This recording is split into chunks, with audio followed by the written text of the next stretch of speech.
Welcome to the Money Savvy Parents Podcast, the podcast for parents to gain financial education to then pass on through the generations. I am your host, Laura, mother to 3 beautiful children and founder of a financial coaching business, Savvy Peacocks. Let's remove the taboo from money together.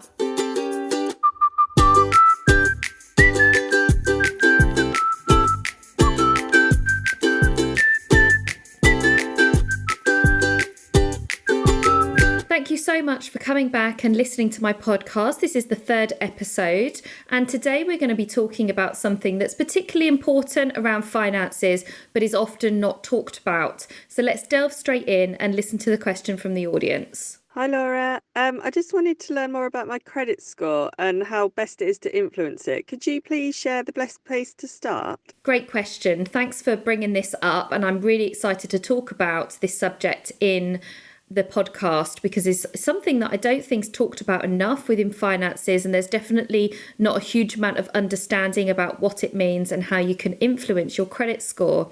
So today I'm going to talk about what it is, why it's important, and the ways in which you can have a positive impact, but also some of the ways you might be having a negative impact and not realizing.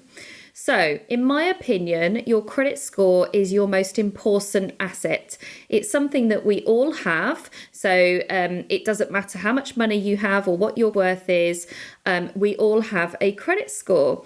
And this is a figure, it's an individual score that somebody might use to determine if they want to support you financially or not. So this score is decided upon how you run your finances, what credit facilities you have available to you, how you look after your payments, and what level of credit you are using. It's something for me that I believe is really important to nurture, review, grow and maintain. It completely unlocks doors and gives you choice. And if this is something that you're not made aware of the minute you turn 18, then actually it can cause a massive problem. So before we talk about adults and how they can influence their credit score that they might have had for 20 years and never looked at, let's just talk about those important messages that our 16-year-old, 17-year-old, 18-year-old selves, or maybe our children or our nieces and nephews need to understand. Because as I was growing up, I understood about my credit score very early on. I worked in a bank from age 18, but all around me, I saw friends and friends of friends having massive problems nowadays because of the issues that they had in their younger years. So for me, this is a conversation with our 16, 17, 18-year-olds to say that actually you can use credit, but it's important you use it in the right way. And there will be an episode following up in the next few weeks around how you can use credit in the right way. But if you can explain to them that this is an asset, it's a score that's given to them the minute they turn 18, and if they don't look after it, then it can have a bigger impact on their later life. Now, the way that you can look after it in those early years before you perhaps think about getting on the property ladder and things like that. So I'm talking about your 18, 19, 20-year-olds. They can be really careful and selective with what address they're sharing with their banks and their providers. So a typical one, for example, is when they go off to university. And some students make the mistake of changing their banking address to their university halls of residence or maybe a shared accommodation that they might be sharing with their fellow students. This is a mistake in the eyes of a credit score for a few reasons. The amount of times you change your address has a negative impact on your score. So if they're changing it from their home address to maybe halls of residence to maybe shared accommodation and then back to a home address, there's going to be a number of address changes. So the best way to approach this, if possible, is to keep their address as their home address where their parents are until they know they've got a permanent residence. And it's still possible to set up a correspondence address if they want their correspondence to be going to their halls of residence, but their home address to stay as their parents' address.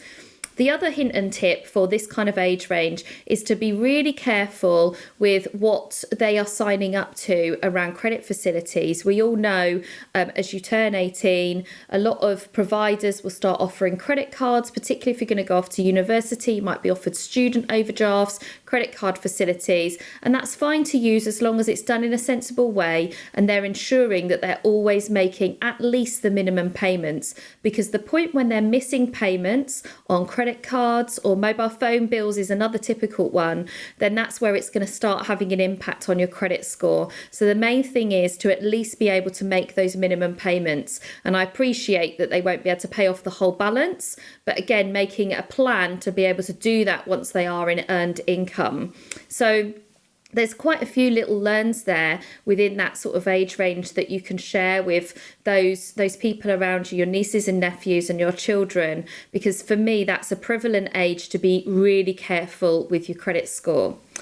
So the thing with credit score is you don't necessarily know that you need it until it's too late. So some professions and some companies will require you to have a solid credit score, but you won't necessarily know that they need you to have that solid credit score until it's too late. So quite often electricity companies, mobile phone companies, even some employers are looking for you to have a solid credit score and will do a credit check on you before they employ you. So again, that age range is really important because you could be studying, have carefree life, not worrying about what debt you're racking up or how you're making your payments. And then when you come to try and get a job when you're 21, 22 and you struggle because that employer doesn't want to employ you because they're concerned about your credit rating and what's on your credit file there. And I saw this quite a lot as I was growing up, friends having problems from a young age that then started to impact them in their mid-20s. So just to recap there, your credit score is individual to you, it's unique to you. But another point I want to talk around with this is about relationships. And this is a bit of an awkward one, but I saw it time and time again in the bank where people would come in to open a joint account. They may be just moving in together, might have been together a few years, but have never talked about their credit history or even what their future holds around money, which again is a different episode that will be coming up shortly around how you can talk to your partner about money and how you can ensure that you've got the right future money goals in mind between the two of you. But when I talk about relationships in relation to your credit score, is again being really careful with who you're tied to financially. So the minute you open a joint account with somebody, on your credit file, you are automatically tied to them and associated with them. So if they've got a poor credit rating and you've got a good credit rating, then they could drop down your score. They could have an effect on your score and vice versa. So be really careful with who you're opening a joint account with, ensuring that you've had that conversation in advance. And if you need to share each other's credit file with each other, then so be it. I know it's completely unromantic, but it's something that I think often people fall down on and don't quite realise the implications of being tied to someone financially and the impact that it can have on their credit score. So I just want to move the conversation on now around how you could have a more positive impact on your credit score. So my top tips around having a positive impact on your credit score is all about making all your payments automated, so through direct debit. And that when I say that, I mean the minimum payments. So for example, if you were paying a credit card, then at least set up the minimum direct debit for your credit card, even if you intend to pay the whole thing off in full, because then you know at least your minimum payment is made and you're not going to be marked down for having a missed payment. And secondary to that, it is actually a double bubble, because making two separate payments to your credit card can actually also have a positive impact. So in an ideal world, you want to be making a direct debit payment for the minimum payment and then a bill payment or a payment transfer directly into your credit card to pay off either an additional sum or the full balance. And having two payments on your credit card can have a positive impact on your scoring. The next thing around credit cards is that what the system looks for is how many of the cards have you got that you keep within 30% of the credit limit. So ensure that you are either getting a credit limit that's high enough for you to be only using 30%, or you aim to pay it down enough so that you're only using 30% of the credit card. So that way it's only having a positive impact. And for those of you that have not already done that, you will see a big jump.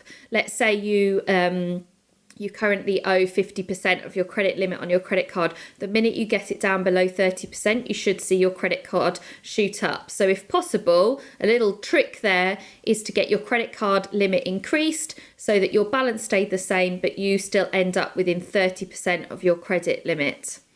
And lastly, I really do believe that credit can be a good thing. I'm going to be discussing this later on in the next few episodes, but I believe that you could use credit to help with your budgeting, which also then helps with your credit score. So if you can choose a credit card, for example, that provides loyalty points or reward system to do all your food shopping, for example, throughout the month, you're still going to stick to your budget of, let's say, £400, but you know that you're going to put all that food shopping spending onto your credit card and you're going to plan to pay it off every month within your credit card. So you're not going to run up debt, but you're going to use it to help with your budgeting. On top of that, you're also going to get the loyalty points and the rewards. So there are great ways to use credit in the right way to help with your budgeting.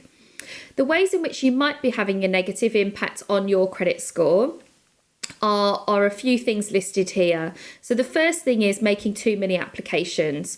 So you might be tempted to go around and apply for a few different credit cards or a few different credit facilities within a matter of a year, let's say. And it's quite easy to be able to maybe apply for a new bank account, get a new credit card, apply for credit for a sofa, for example.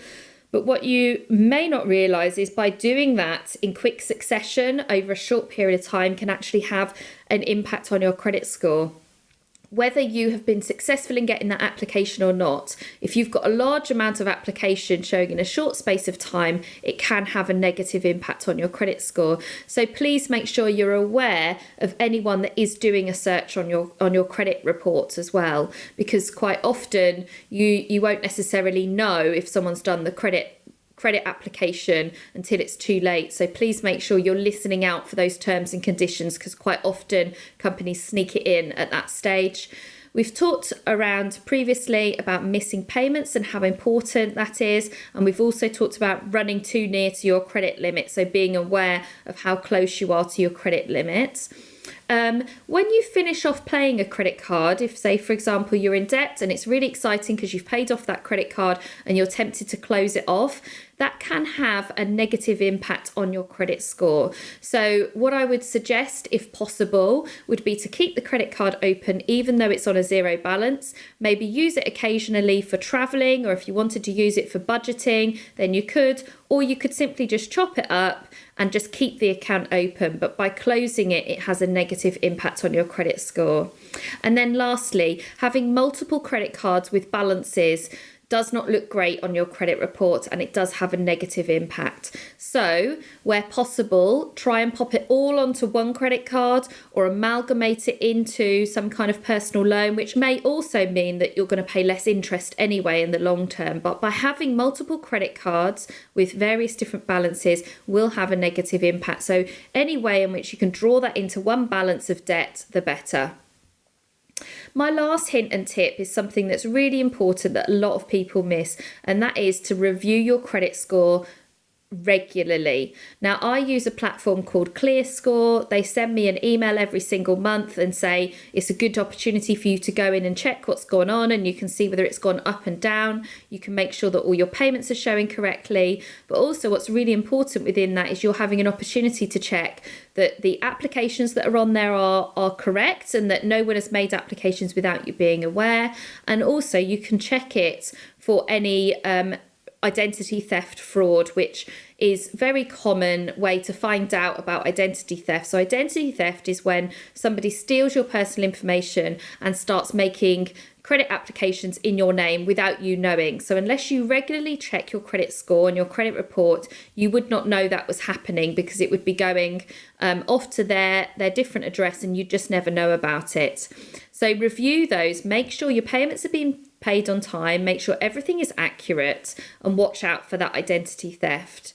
What you're looking for is a strong score between 500 and 800. So the score is typically out of 999. So you're looking for anything from 500 to 800 will be deemed as a strong credit score. But ideally, you're looking to drive that up and above 800. And certainly if you're looking at things like mortgages and perhaps bigger purchases like that, maybe PCP on cars, things like that, they are looking for scores of above 700. So just to give you an idea of what you're looking for. So just in summary, your credit score is something to nurture. It's something to review regularly and work towards growing and maintaining once you've grown it to a place where you're happy and comfortable with. Please never ignore it, and please discuss it within your friends and family. Your nieces and nephews and your children need to be made aware of this, because it is their most important asset, and quite often they won't realise until it's too late. Thank you so much for listening. I hope you got lots of information out of that, and please feel free to reach out to me if you've got any other questions. Thank you so much for listening to Money Savvy Parents. If you enjoyed today's episode, then please subscribe and post your money questions within a review for future episodes. If you want to learn more, then please join my Money Savvy Parents Facebook group or club on Clubhouse. Let's remove the taboo from money together.